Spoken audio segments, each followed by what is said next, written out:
सर्वप्रथम परमपिता परमात्मा के चरणों में नमन करते हुए, इसी कड़ी में माता पिता के चरणों में नमन करते हुए, इसी कड़ी को और आगे बढ़ाते हुए संविधान निर्माता डॉक्टर भीमराव अंबेडकर जी को नमन करते हुए, शोषितों वंचितों के मसीहा जननायक कर्पूरी ठाकुर के चरणों में नमन करते हुए, आज की सभा के अध्यक्ष महोदय एवं हमारे प्यारे स्वजातीय बंधुओं, आज बड़ा ही महान पर्व है, क्योंकि आज के दिन हमारे जननायक कर्पूरी ठाकुर, जो कि बिहार के रहने वाले, जिनका जन्म 24 जनवरी 1924 को बिहार में समस्तीपुर जिले में पितौजिया गांव में हुआ था, जो एक बहुत ही गरीब परिवार से आते थे, लेकिन उनके अंदर एक विलक्षण क्षमता थी। वो हमेशा एक होनहार बालक की तरह अपने विद्यालय में, समाज में अच्छे कार्य करते थे। जब उन्होंने मैट्रिक की परीक्षा पास की तो उनके पिताजी गांव के एक जमींदार के पास ले गए, तो जमींदार ने उनसे कहा, बहुत अच्छा है बेटा, तुमने जो है परीक्षा पास कर ली, लेकिन उसके मन में कुछ घृणा का भाव था। ये चीज़ें कर्पूरी ठाकुर को अच्छी नहीं लगी। कर्पूरी ठाकुर उस दिन से लगातार निरंतर प्रयास करते रहे कि हम समाज की इस कुत्सित दशा को अवश्य बदलेंगे, क्योंकि समाज में बड़े लोग छोटे लोगों को हमेशा से कुचलते आए थे। लेकिन जब इन्होंने अपनी शिक्षा दीक्षा शुरू की, इन्होंने देखा कि समाज में बहुत बड़ी कुरीतियां हैं, समाज जो है बहुत दबा कुचला है, इस समाज की सेवा करने की बहुत ज़रूरत है। तब इन्होंने एक शपथ ली कि हम कुछ नहीं करेंगे, केवल समाज सेवा करेंगे। तो समाज सेवा का काम इन्होंने मैट्रिक शिक्षा प्राप्त करने के उपरांत ही कार्य शुरू कर दिया था। ये 1952 में पहली बार बिहार विधानसभा में चुने गए और चुन करके इन्होंने बिहार की विधानसभा को सुशोभित किया। तब से लेकर मरणोपरांत तक ये बिहार के किसी न किसी पद पर आसीन रहे और इन्होंने पिछड़ा वर्ग के लिए बहुत कार्य किए। अति पिछड़ा वर्ग के लिए अलग आरक्षण दिया, इसलिए इनको जो है आज जननायक के रूप में याद किया जाता है। अगर हमारे जननायक जी की मृत्यु हार्ट अटैक से न होती तो हमारे जननायक जी आज प्रधानमंत्री होते। लेकिन कहा जाता है कि अगर अल्प समय में व्यक्ति अपने भावों को व्यक्त कर सके तो अच्छा है। जैसा कि एक कहावत कही जाती है, बड़ा हुआ तो क्या हुआ, जैसे पेड़ खजूर, पंथी को छाया नहीं, फल लागे अति दूर।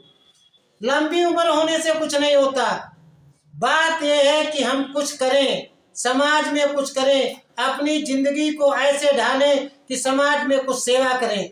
अगर हम समाज की सेवा करेंगे तो समाज हमारा जो है इस बात को मानेगा कि कोई व्यक्ति समाज सेवा में लीन रहा।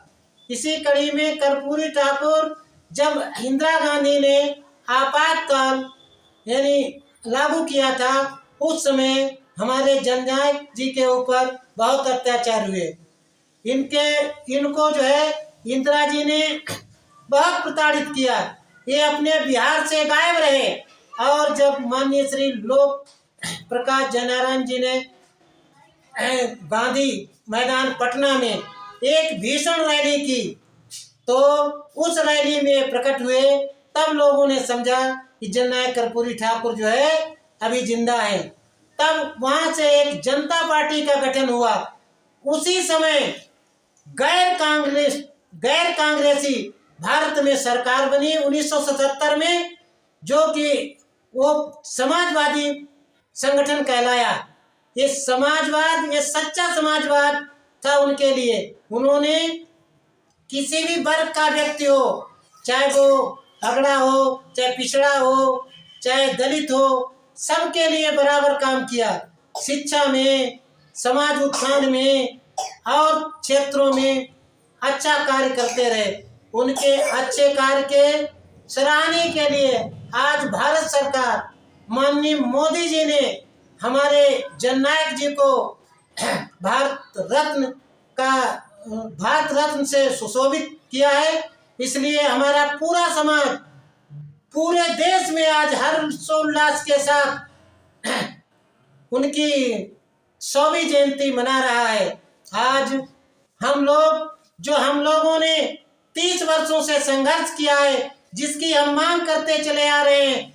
कई सरकारें आई, बदली, लेकिन कुछ नहीं हुआ। माननीय मोदी जी ने हमारी भावनाओं को समझा, हमारी भावनाओं के अनुरूप उन्होंने कार्य किया और उस कार्य को करते हुए उन्होंने उनकी 100वीं जयंती के पूर्ण संध्या पर उन्हें जो है भारत के सर्वोच्च सम्मान भारत रत्न से सुशोभित किया। इसीलिए सारा समाज आज माननीय मोदी जी की सरकार करनी है, जो कि ये भावना को लेकर चल रहे हैं कि इस देश में सभी का विकास होना चाहिए, सभी का साथ होना चाहिए, राजनीति में जो है सभी की समान भागीदारी सुनिश्चित होनी चाहिए। क्यों? भारत जो है विभिन्न देशों, विभिन्न धर्मों को अपनाने वाला देश है। अगर इस भारतवर्ष में सभी धर्मों के लोगों को बराबर का हक नहीं मिलेगा, तो जो हमारा नारा दिया जाता है अखंड भारत का, वो नारा पूर्ण नहीं होगा। नारा तभी पूर्ण होगा जब हम इस अखंड भारत की कल्पना को साकार करेंगे, सभी मिलजुल करके आपस में सहयोग से रहेंगे और सबके लिए बराबर की हिस्सेदारी होगी। इसी कड़ी में हम ये कहना चाहते हैं अपने माननीय मुख्यमंत्री योगी जी से कि हमारे माननीय कर्पूरी ठाकुर जी की संग्रहालय में जो मूर्ति रखी हुई है, उस मूर्ति का अनावरण लखनऊ में किसी भव्य चौराहे पर उस मूर्ति का अनावरण उनका माननीय योगी आदित्यनाथ जी द्वारा किया जाए और हमारे समाज को लखनऊ में आमंत्रित किया जाए उनकी जयंती पर। इससे हमारा समाज उनका बहुत आभारी रहेगा, उनका ऋणी रहेगा। इन्हीं बातों के साथ हम अपनी वाणी को विराम देते हैं। जय हिंद, जय भारत, जय कर्पूरी ठाकुर।